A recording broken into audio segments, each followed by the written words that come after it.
ನನ್ನೆಲ್ಲ ಪ್ರೀತಿಯ ವೀಕ್ಷಕರಿಗೆ ಪ್ರೀತಿಯ ನಮಸ್ಕಾರಗಳು. ಕರ್ಮ ಯಾವಾಗಲೂ ತನ್ನ ವಿಳಾಸವನ್ನು ಮರೆಯುವುದಿಲ್ಲ. ಅದು ಸರಿಯಾದ ಸಮಯಕ್ಕೆ ಮತ್ತು ಸೂಕ್ತ ಸ್ಥಳಕ್ಕೆ ಹೋಗಿ ತಲುಪುತ್ತದೆ.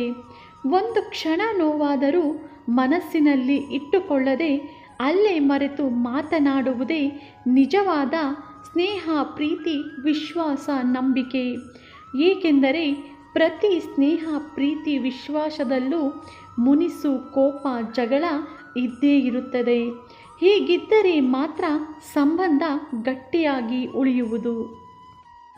ಒಬ್ಬರ ಹುಟ್ಟುಗುಣಗಳನ್ನು ಯಾವತ್ತೂ ಬದಲಾಯಿಸಲು ಸಾಧ್ಯವಿರುವುದಿಲ್ಲ. ಏಕೆಂದರೆ ಬೇವಿನ ಗಿಡದ ಮೇಲೆ ಹಾಲಿನ ಅಭಿಷೇಕವನ್ನೇ ಮಾಡಿದರೂ ಬೇವು ಬೇವಾಗಿಯೇ ಇರುತ್ತದೆ ಹೊರತು ಅದು ಬೆಲ್ಲವಾಗಲು ಸಾಧ್ಯವಿಲ್ಲ. ನೋವು ಎನ್ನುವುದು ಯಾವಾಗಲೂ ಕಣ್ಣೀರಿನಲ್ಲಿ ಅಡಗಿರುವುದಿಲ್ಲ. ಕೆಲವೊಮ್ಮೆ ಅದು ನಗುವಿನ ಹಿಂದೆಯೂ ಮರೆಯಾಗಿರುತ್ತದೆ. ನೋವು ಮತ್ತು ಸೋಲನ್ನು ಸಹಿಸುವವರು ಜೀವನದಲ್ಲಿ ಎಂದಿಗೂ ಸೋಲುವುದಿಲ್ಲ.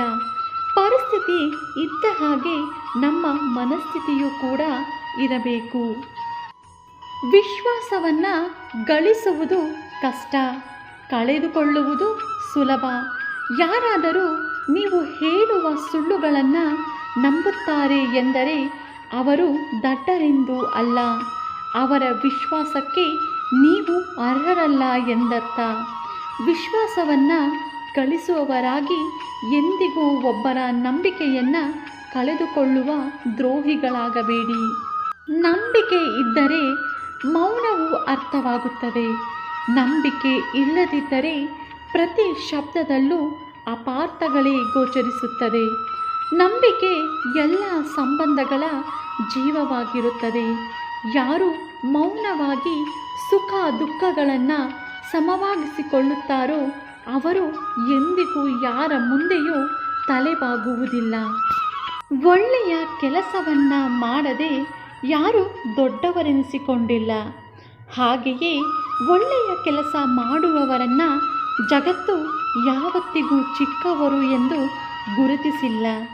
ಇನ್ನೊಬ್ಬರ ತುಳಿತಕ್ಕೆ ಸಿಗದೆ ಆಡಿಕೊಳ್ಳುವವರ ಬಾಯಿಗೆ ತುತ್ತಾಗದೆ ಯಾರೂ ಬೆಳೆದಿಲ್ಲ. ಯಾವುದು ಸಾಧ್ಯವೋ ಅದನ್ನು ಮಾಡಲು ನಮಗೆ ಶಕ್ತಿ ಬೇಕು. ಯಾವುದು ಅಸಾಧ್ಯವೋ ಅದನ್ನು ಮಾಡಲು ನಮಗೆ ನಂಬಿಕೆ, ವಿಶ್ವಾಸ ಬೇಕು. ನಮ್ಮ ಶಕ್ತಿಯ ಬಗ್ಗೆ ನಂಬಿಕೆ ಇದ್ದರೆ ಯಾವುದೂ ಅಸಾಧ್ಯವಲ್ಲ. ಸೋಲನ್ನು ಸ್ವೀಕರಿಸಲಾಗದವನು ಸೋತವರ ಬಗ್ಗೆ ಮಾತನಾಡಬಾರದು. ಏಕೆಂದರೆ ಇಲ್ಲಿ ಹುಟ್ಟೋ ಸೂರ್ಯ ಮುಳುಗಲೇಬೇಕು, ಅರಳುವ ಹೂವು ಬಾಡಲೇಬೇಕು. ಯಾವುದು ಎಂದಿಗೂ ಖಚಿತವೂ ಅಲ್ಲ, ಉಚಿತವೂ ಅಲ್ಲ. ಎಲ್ಲ ಸಮಯದಲ್ಲೂ ಮನುಷ್ಯರಾಗಿದ್ದರೆ ಸಾಕು. ಮನುಷ್ಯ ಬದುಕುವುದಕ್ಕೆ ಹೆಚ್ಚು ಹಣ ಬೇಕಾಗುವುದಿಲ್ಲ. ಬೇರೆಯವರನ್ನು ನೋಡಿ ಅವರಂತೆ ಬದುಕಲು ಹೊರಟರೆ ಮನುಷ್ಯನಿಗೆ ಎಷ್ಟು ಹಣವಿದ್ದರೂ ಸಾಲುವುದಿಲ್ಲ. ಈ ವಿಡಿಯೋ ನೋಡಿದ್ದಕ್ಕಾಗಿ ಧನ್ಯವಾದಗಳು. ಈ ವಿಡಿಯೋ ನಿಮಗೆ ಇಷ್ಟ ಆಗಿದ್ದರೆ ದಯವಿಟ್ಟು ನನ್ನ ಚಾನಲ್ನ ಸಬ್ಸ್ಕ್ರೈಬ್ ಮಾಡ್ಕೊಳ್ಳಿ, ಶೇರ್ ಮಾಡಿ, ಲೈಕ್ ಮಾಡಿ ಮತ್ತು ಕಮೆಂಟ್ ಮಾಡಿ. ಮತ್ತೆ ಇದೇ ರೀತಿಯ ಸ್ಫೂರ್ತಿದಾಯಕ ವಿಡಿಯೋಗಳೊಂದಿಗೆ ಭೇಟಿಯಾಗೋಣ. ಧನ್ಯವಾದಗಳು ಸ್ನೇಹಿತರೆ.